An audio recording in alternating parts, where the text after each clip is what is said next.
everybody. Hi. Hello. Hello. Welcome back again to another segment for Gen Con Spring Showcase. Can you believe that it's already spring 2021? Time doesn't matter anymore. I woke up this morning thinking, wow, isn't it so great that spring is coming, realizing that it was March 6th. It's already here.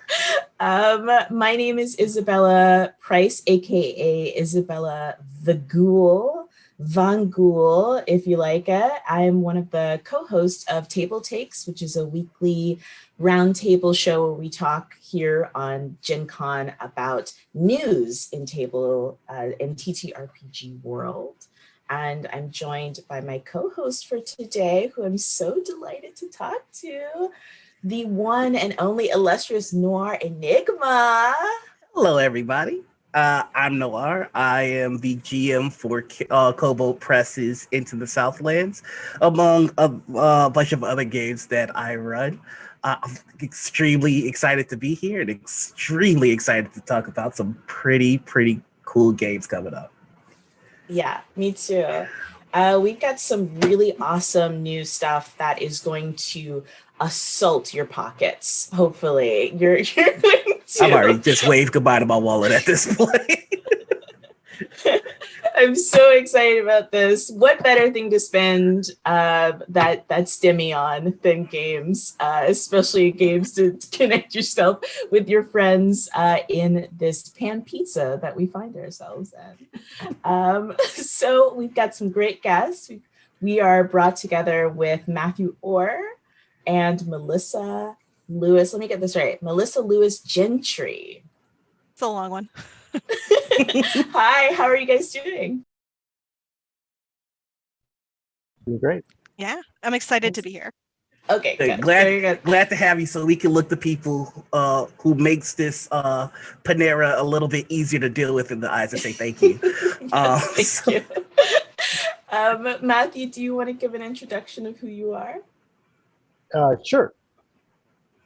I feel so weird. I'm all like super zoomed in on the thing there, but I'm Matthew Orr. I'm the convention coordinator for the Indie Game Developers Network. And, so I've been, the email from Gen Con about, hey, you want to do this thing that we're trying out called the Spring Showcase? That came to me. And so I've been the IGDN person to do that. I've been in the industry. I think my first credit as a writer is in 2010. I launched my own company, co-launched a company in 2015. We've got a few titles under our belt, and now I'm here doing this leadership role within our network, and talking to you guys. It's the role-playing games on the small scale is what we've been about. So Thank you for joining us. That's awesome. Melissa, could you please give an introduction to yourself as well? Yeah. Hi, I'm Melissa. I am the retail coordinator for the IGDN. What that means is I am in charge of helping designers and publishers sell stuff. So both with giving advice and being a resource on retail. I used to be a retailer, kind of still am, pandemic. I also am in charge of our distribution. A lot of people don't know that the IGDN is a nonprofit consolidator that has a distribution agreement, so small games can get into stores. And so I'm in charge of handling that. That's amazing. Awesome. Yeah. I think that's a good segue into asking what exactly IGDN is. Matthew, why don't you take over? Yeah. IGDN is, it's the network is the thing. Like it's a network of indie game developers, which is, we try to pool resources, right? Kind of the two things that we're trying to do is like when somebody has been a GM or they've got an idea for a scenario, or maybe they want to do something they've never done in games before, like how do I do games? How do I make a hobby game? It's such a vast world of like, you know, there's so many pieces. There's so many pieces to go from like I have an idea, I think I can make a contribution to this hobby, to actually getting a game out there. That we are there to help show you those first few steps that you need to do, whether you're making an RPG, whether you're making a card game, a board game, you want to write a LARP. Like there's like we are kind of pooling the resources from people who've been in a little longer to show the people who are just coming in how it's done. And yeah, through that collective action, like Melissa said, we've got contract agreements with printing houses, or we can buy ISB in bulk together, so that no one person has to buy the whole those ISBN numbers, or the ISBN numbers is redundant. I'm sorry, no one has to buy the ISBNs by themselves. We buy them as a group, and then our members get them. We also do the like Melissa was saying, the retail stuff, like those kind of facilitating people coming into the industry is about. That's extremely cool. Well, one of the things, that I was thinking about is like, that can be so overwhelming, right? Like when you're trying to make a game, you're just thinking about like the player's experience and my experience and what would be cool and the things that you really want to do, and not mess with like retailers or, printing things. That can be really, really overwhelming for a lot of people to even be able to get over that hurdle to get their stuff made. And so the idea that they have resources like you guys, I think is really awesome, and a really incredible thing, especially because what we've seen the past year is like Kickstarter tabletop games have exploded this past year. People really still want to play games, and people want to get into this. And so having somebody to help guide them through it, I think, is a really incredible resource. I'm really happy to talk to you guys. Yeah.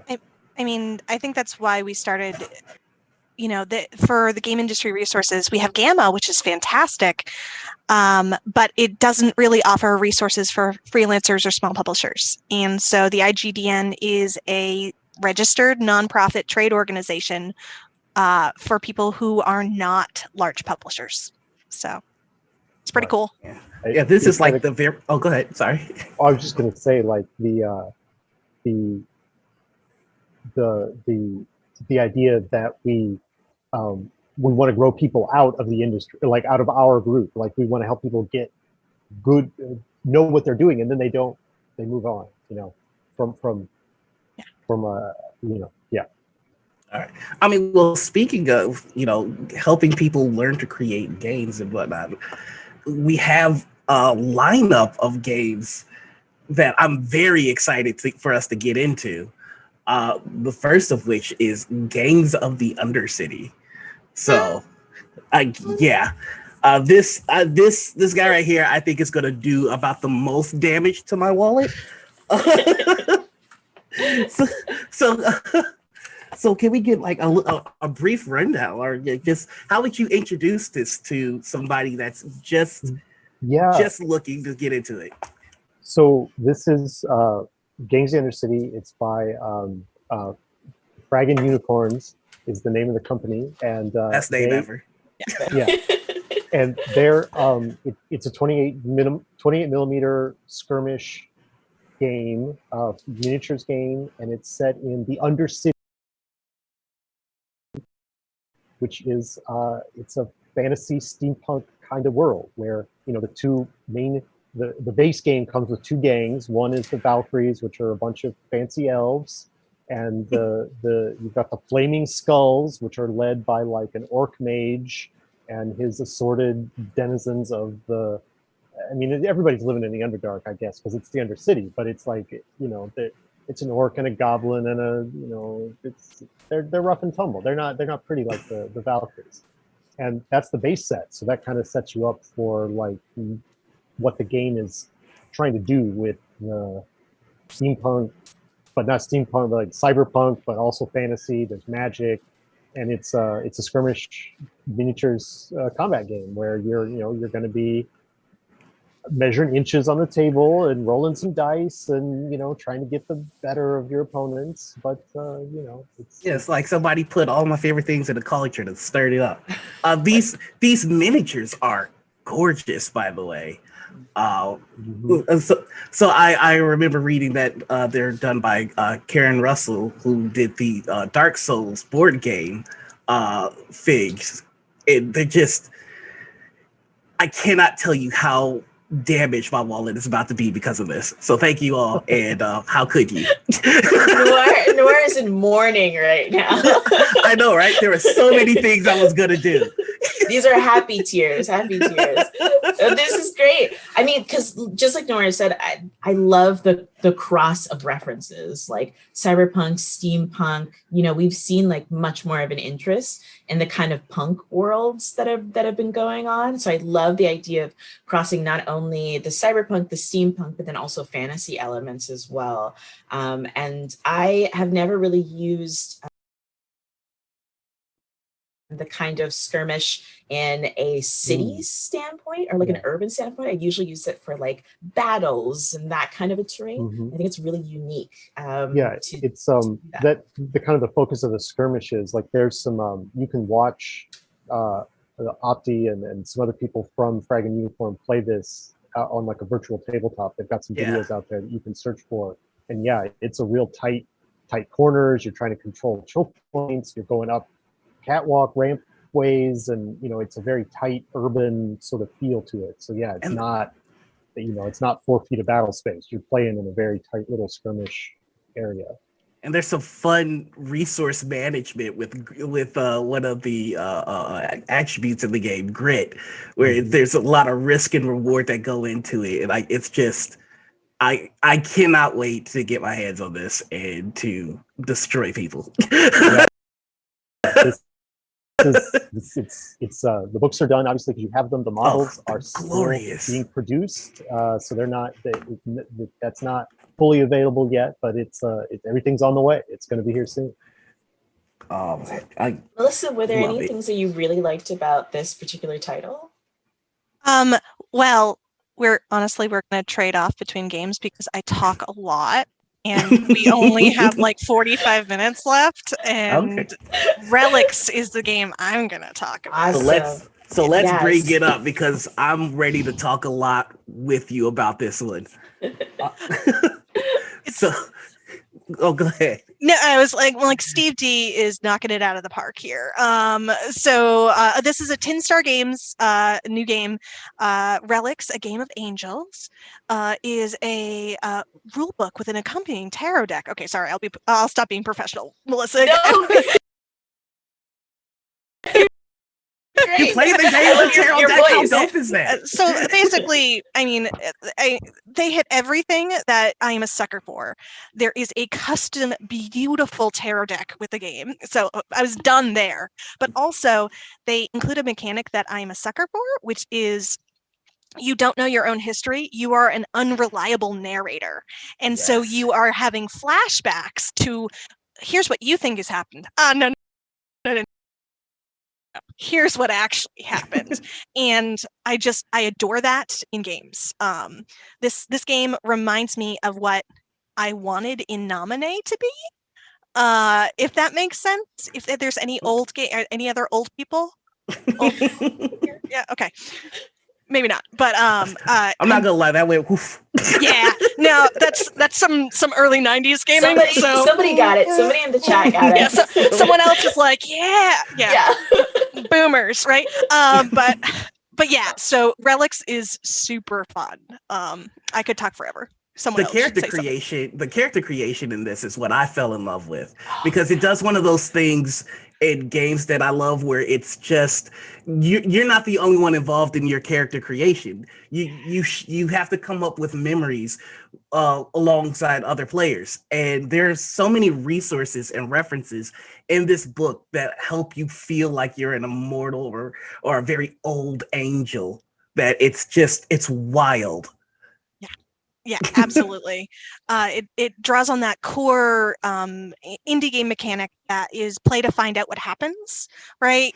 You're playing to find out the truth about yourself. You're playing to find out what's really going on, and not everything is pre-written. I just love games that do that. It's so much fun. And there's an overarching mystery in it, like where's God? Like there's a lot. This is a fun, amazing game, and I can't wait to play it. Yeah.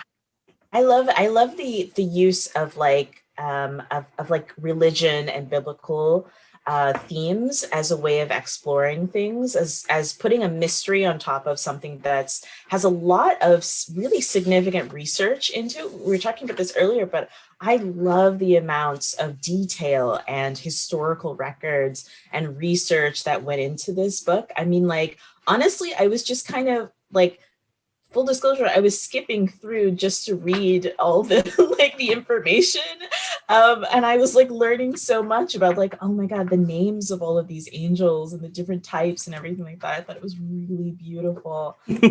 So I'm actually just as excited about playing the game as I am about like learning the whole world of it. I think is beautiful.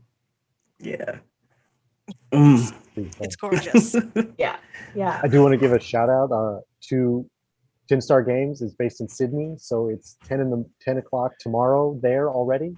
So they know how the stream ends already.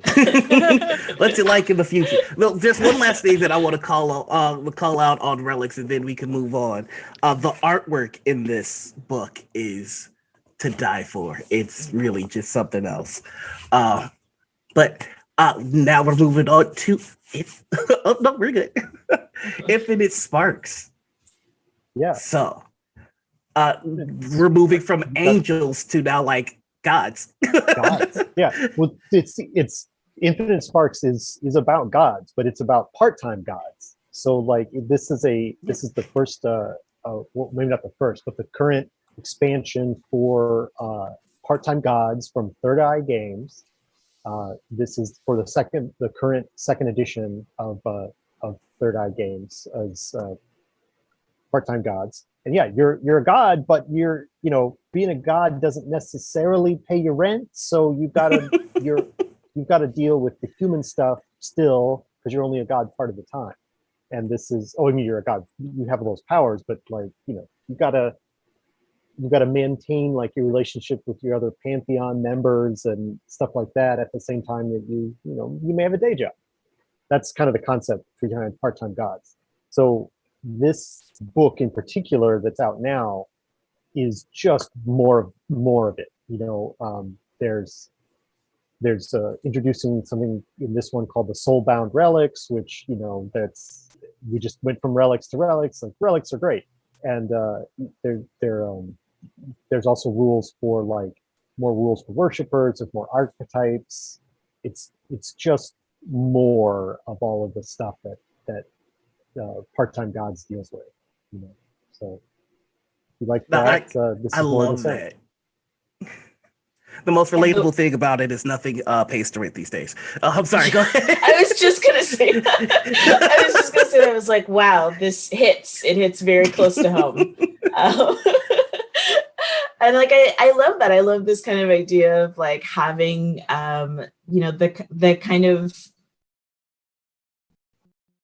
modern influences coming into all of that. I think that that's a really cool way of sort of developing out the world with putting in the kind of stressors of real life in this kind of fantasy aspect of it. So it sounds like it's really, really, really cool. So do you need the first book in order to get this book, or is this just a good book to kind of get people started in?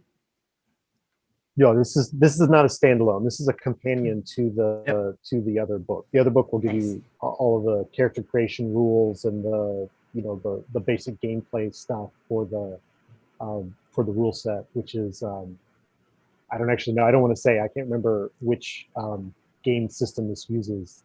Third Eye Games usually does the dynamic gaming system, which is based on D20, but I don't know if this is that or not.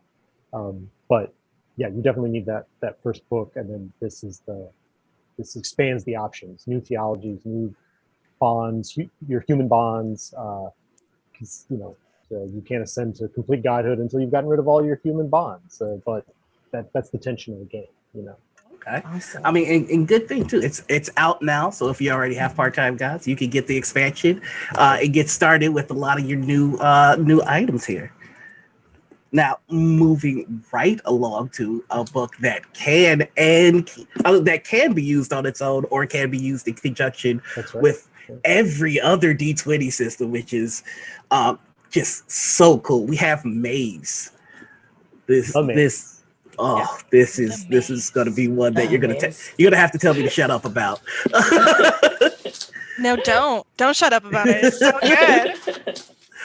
So first off, this is also out now. Wow, it's kind of like I was joking before about kind of putting your party through like a Dark Souls type of vibe here. You start in a stone room with nothing, and you just have to survive through a bunch of challenges, a bunch of pre-made encounters with a bunch of pre-made NPCs. I'm sorry, I'm starting to gush. Please go ahead and All right. So The Maze is a new standalone RPG from Axo Stories, which if you aren't familiar with Axo Stories, check out their stuff. They're so creative stuff coming out of Mexico City. And The Maze is it's a D20 system, but it's also completely compatible with any OSR, first ed, fifth ed, or my favorite, Dungeon World, right? So any sort of dungeon crawl RPG, this is going to be an amazing resource book. And if you're an old school dungeon crawl fan, like this is just, again, it's a maze, it's a labyrinth. So you can create like a roguelike in your tabletop RPG with this. And I don't know about you, but I'm a big fan of roguelike video games, and I'm excited to try it in tabletop. Like, and the lore inside is just, it's so good. Like you just read the first 40, 50 pages and you're just like, oh, well, I'm in. Yeah. I opened up to the table of contents and it was covered in blood spatters, and I'm like, oh, it's my kind of book. Right? Melissa, I feel like, we're on the same page. Because as soon as I was flipping through this, I was like, oh my God, I could torture my players. Players, there's so much damage I could do to them. Like, I was just pouring over. I was like, people are going to hate me. It's going to be so much fun. This is the kind of book that, like, regardless of what system you run, any GM wants this book. It is just so much fun. It's great. And there are a few different ways to play this as well. There's not so much in the way of like different systems, but just different ways to attack the story. You can have it so that after every encounter you level, or after, like, once you hit level 12, you only level if you face a major conundrum or encounter. And the book is very specific about saying surviving an encounter does not mean beating the big bad. It means surviving the encounter. So that kind of gives you a feel of the tone this is setting, which my players are going to find out. One of the things that I wanted to ask about it, though, is like, would you recommend this book for somebody who's brand new or somebody who has had experiences already into like the dungeon crawling world? Would you suggest this for a GM that's kind of testing it out, or a more experienced player? So I think this in some ways should be used differently by experienced GMs and from brand new GMs. If you're a brand new GM looking at this, think of this as a one shot, right? This is a great place to pull encounters that are going to be, well, you know how deadly they are, right? They don't, like, you know what the players are getting into. And I know for encounter design, sometimes it can be hard when you're a new GM. For experienced game masters, this is just, this is one, I don't know if y'all have had this problem, but like it's like 7:15 and your players are meeting at 7:30. And you look at your prep and there's just a note on a Post-it that says, violence ? And that's what you have, right? And so like this is just like I cannot wait to keep this right next to my computer. So when I have nothing, I'm like, and you drop through a portal and you land here, right? Like it's beautiful. Cracking open this book is choosing violence. Yeah. There's 50 unique chambers in it. There's integrated lore. There's just so much. Yeah. I love that it's like a resource for GMs. I love because like, you know, the thing about coming up with different encounters, at least the players that I play with, they're constantly trying to outsmart me. And I feel like with this, that it's just such a good tool to have because it's like, oh, you thought that you were going to outsmart me and coming up with something that's a brand new thing. And I love it. It's like a tome. It's like, there's just so much there to dig through. I love it. Yeah, absolutely. All right. So now, moving on to something a little potentially less violent, but still amazing fun all the way around. I can't wait to play. So this is Capers. Capers. There you go. So sorry. Capers. It is out now. It's $39.99, and it is a game that you play using a deck of cards, which so cool. And this is also going to give you a reason to get a 3-piece suit. So let's get into it. Yeah, Capers is that card system. I mean, Capers is set in the 1920s, but so you're playing the American Prohibition era gangsters, flappers, mall, or you can be a G-man if you really want to be a G-man and like work for the law, but like you're probably going to be some sort of like rum runner. But the thing is that the Capers are themselves superpowered. So they're not superheroes necessarily, they're superpowered gangsters. So you might be able to make a little bit of ice on the road to help your getaway, or you might be able to run faster than the police car, or you might be able to open a dimension to, inside a safe if you want, like open a little dimensional doorway through safe. There's all kinds of powers in this book, like I think dozens. I think there are like powers. 40 powers or something. Right, and each one of them has like different levels and different kind of Yeah. specialties within them. So there's a lot of powers in this game. And go ahead. Oh no, go ahead. I'm sorry. Well, I was gonna move to the cards, talking about the cards, because you mentioned the cards, and that's the resolution system is card based. So like you take your attribute or whatever it is and say it's a 3. That sounds pretty low compared to a lot of RPGs, but like what you're doing is you're drawing 3 cards. So you're trying to get a card that's high enough to beat the difficulty in the number of cards you're allowed to draw. And you don't get all 3 of those cards at the same time. You pull one at a time. Well, right? Yeah, you pull them one at a time. So it's like it's kind of got that pressure luck thing, because there's like if you get a heart is kind of a moderate success, but like a spade is a great success. So like, you might get a card that's high enough in number, but it's a heart. So then like you're like, well, I got one more card to draw. It could be like a lower card, which would be bad, but it could also be a better card. And you're always kind of playing that like, do I risk it or not? It's, and it goes perfectly along with like the time period, this idea of gambling, of pressing your luck, of not really knowing where you're going to go off to. I was really excited about this just because of the fact that I love dressing up and theme nights. And so I think that if I was going to play this game with other people, everybody would have to be in period specific outfits. And I think that would be a really cool way. There's so much kind of immersiveness. And another thing that I really like about this is that it really engages different kinds of ethnicities and revisiting a lot of characters and looking at them through sort of a modern sort of a lens, so that, if you're going to play this and you're thinking it's the 1920s and like, oh, well, if I'm a Black woman character, I can only do so much. But no, it's like, it's a whole other kind of history that's going on with this that allows the players to really explore as far as they want to, which I love the system. And I love the art in this book as well, and I think it's so cool. It's such a cool idea. I love it. Yeah, and everything that you need to play is right here in this book. They have different. They let's see, they have Atlantic City, and they also have Chicago Gang Gang. So I think New So- York. I think there's a big section on New York. and New York, okay.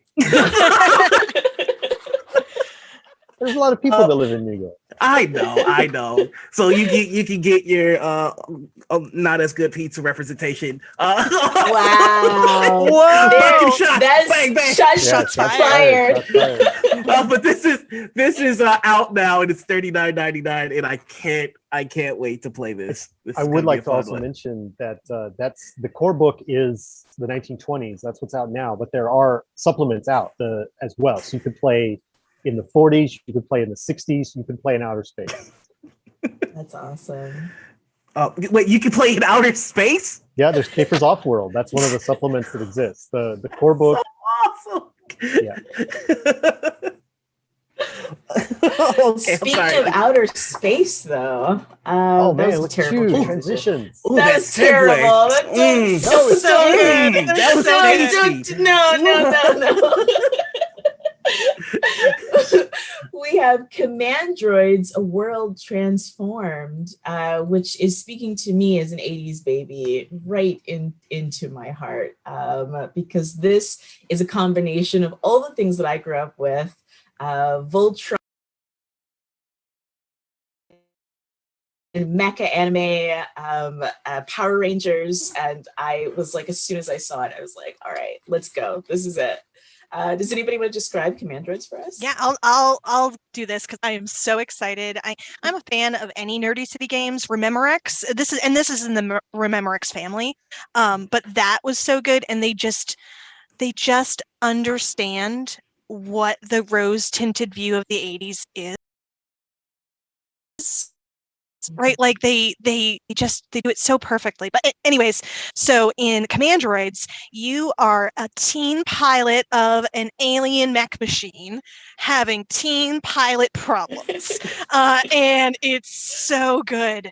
The Rememorex system is great. They also make this system really adaptable to Fate. So those of us who are really big fans of Fate or Fate Accelerated or both, this is one of those games that's just easy to pick up and easy to get your players playing. It is so good. It's so good. If you loved Transformers, I think we were talking before the show that I'm like, as a fan of the Transformers and Beast Wars, this is pretty good. But this is a little bit like Voltron and Transformers had a lovely fanfic tabletop RPG baby. It's wonderful. You should definitely get it. I was looking through this in the class, well, not classes, but the backgrounds that you could be, the brave, the criminal, the princely. It took me back to Voltron. I was like, okay. Their archetypes are on point. It's really good. Yeah. I also really like that you, what part of it is also what your relationships are with other people. Not only what your relationships are with other people, but also the relationships between pilot and also what they're piloting at the same time. That's so much part of it, which is part of what you were talking about with the teen problems, is hey, if we're supposed to work together but we don't like each other, then how does that factor into the whole thing, which I think is such a cool storytelling mechanic and will result, I think, in a lot of drama, which is also a lot of yeah, it's definitely melodramatic. Yeah. The only critique that I have right now is that it's not out yet. That's true. It's not out until I think they wanted to have it out, but there's been this thing called a global pandemic. I don't think anyone's really familiar with that. Yes. Yeah, the panini. The panini.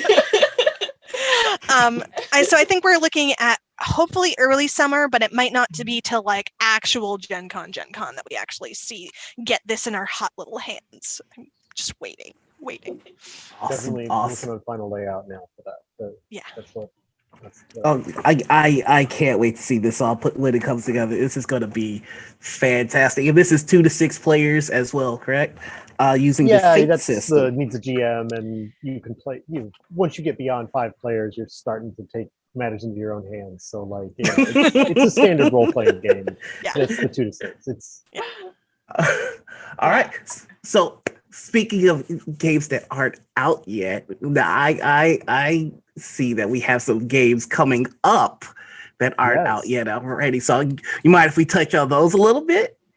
I would love to. All right. I have 3 games specifically that I'm bringing to the table that are also not out, and you obviously like the Commandroids book there, and like you guys have the Nerdy City stuff. This is like especially with the Infinite Spark that you guys printed out. They printed them and sent them just to you guys. So like nobody has those except you. Like those are brand new games. What a flex! So what did you wanted to hear new release stuff? What Right, insider so info can we give you? So I heard there's something called O-Run. This one is all of these ones that we haven't talked about. They don't exist physically yet. They're still being. Nobody has physical copies. Not even they're whispered in the aether. Yeah. So, O-Run or Orun, I think it might actually be Orun? Okay. It is an Afrocentrist, Afrofuturist space opera game. So it is there's mega structures, there's transhumanist ascended technology, there's exploring the galaxy, and it's all with saying goodbye to my wallet at this point. Art aesthetic that is it looks. None of this is set on Earth really, but it's an art aesthetic that comes from a place that celebrates those images, those cultural images from Africa. So like it's yeah. Okay. Melissa, you're in love. Yeah. I can see it. Yeah. Oh yeah. No. Oh my gosh. Well, so New Agenda Publishing, the publisher of this, is just, they're wonderful humans who I like. Right. So like I'm biased because I really like the people who are doing this, but like I don't know. So they did a Kickstarter in a time that was before now. Time is who knows. But if you look at some of the art from that, or if you go on the New Agenda Publishing website and look at the art, it's amazing. And they have a quick start available. So and the quick start is great, and you can kind of jump in. And the coolest thing about it, I think, is that you're playing kind of you're playing what's called a luminary. Or a Djali, and I hope I'm pronouncing that right. But you're traveling to different worlds, and so you're like a group of different weirdo aliens. So like this is kind of like my Farscape Babylon 5 awesome tabletop. Just it's so good. I was sold before, but now I'm extra sold. Yes, it's so you had me at Farscape. I'm gonna try to squeeze some more insider information out of you all if I can. I also hear there's Shang-Chi, Blood in the Banquet Hall. Shang-Chi, Blood in the Banquet Hall. Yes, so close. I mean, I don't do the tones, so I'm probably not doing it right either. But Jiangxi is how I'm saying it. It is a role-playing game designed by Banana Chan and Seng-Poon Lim, who are both Banana Chan numerous credits in the industry, and I do have probably for interest. My company, Wedding Games, is co-producing this game with Banana Chan's company, which is called Game and a Curry. So I've made a small contribution to the game in that, like, I've helped to edit it and stuff like that. But this is the baby of Banana and Sen, and it is set in the 1920s in one of the North America's Chinatowns, and you're going to play a 3-generation Chinese immigrant family who's running a restaurant.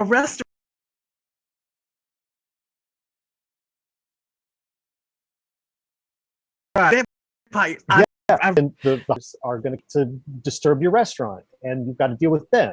So during the day, you might have like you're going to deal with normal problems of like a Chinese family being in a Western town. And then at night, you're going to deal with old problems from hopping vampires that are going to come and try and sap your energy and make trouble for you. And it's not a combat game. It's a, how can we resolve this problem, with just the resources we have as like restaurateurs, so it's very much about the family and the restaurant. Like you've got a board that is your restaurant board, and you've got to chop vegetables, you got to make the secret sauce, you got to sweep up the steps, but like your energy is you don't have as much resources as the game goes on because your dice pool keeps going down because you've got to spend the dice to resolve the problems. It's very thematic, very focused on the family dynamic of that family trying to make it in a we're gonna get some amazing stories out of that one. Yeah, that sounds awesome. I'm a huge fan of Lovecraft Country, the book and the series, and I love its combination of sort of things that were going on historically in the country, but then also supernatural elements at the same time. It sounds like this is kind of in the same vein. So if you're a fan of that, then you'll probably be a fan of this too. And I cannot wait. This one is, I think we are ready to send the print files to it for it to be printed. You can get the print and play now. If you want to go to Drive Thru RPG, you can get the print and play. But if you're wanting to buy it printed professionally, we're about to send it off to do that. So again, coming soon. Summer. Can't wait. So we also have Rest in Pieces. And I want to do another one at the same time, just for sake of time here. We also have Thousand Arrows. So you mind telling us about these two? So Thousand Arrows is, and you can, I don't know if you want to talk about one or the other, Melissa. Can I talk about Thousand Arrows? Because I'm so excited about it. Thousand Arrows is a PBTA, or Powered by the Apocalypse role-playing game that is a Kurosawa and Chanbara samurai drama RPG, and it is just slick, right? It is just so good, right? And so not only the setting is this wonderful evocative feudal Japan setting, and it is well researched and accurate. And okay, so I love accessories.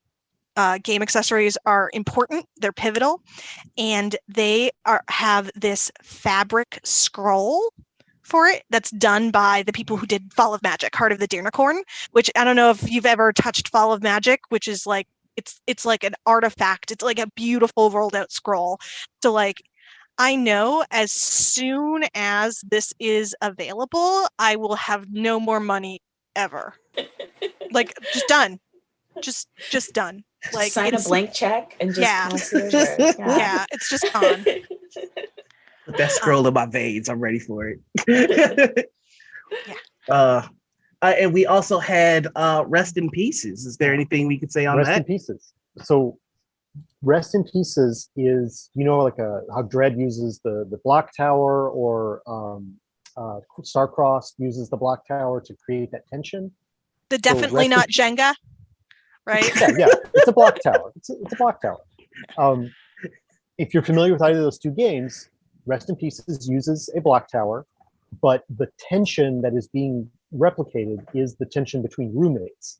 So you are roommates, and you're with the Grim Reaper themselves, and you are replicating that tension of like, how do you be in the room and you're a bad roommate, and Death is a bad roommate, and you guys are going to come in conflict, but then you're replicating all that tension with this like wonderfully black and white block tower.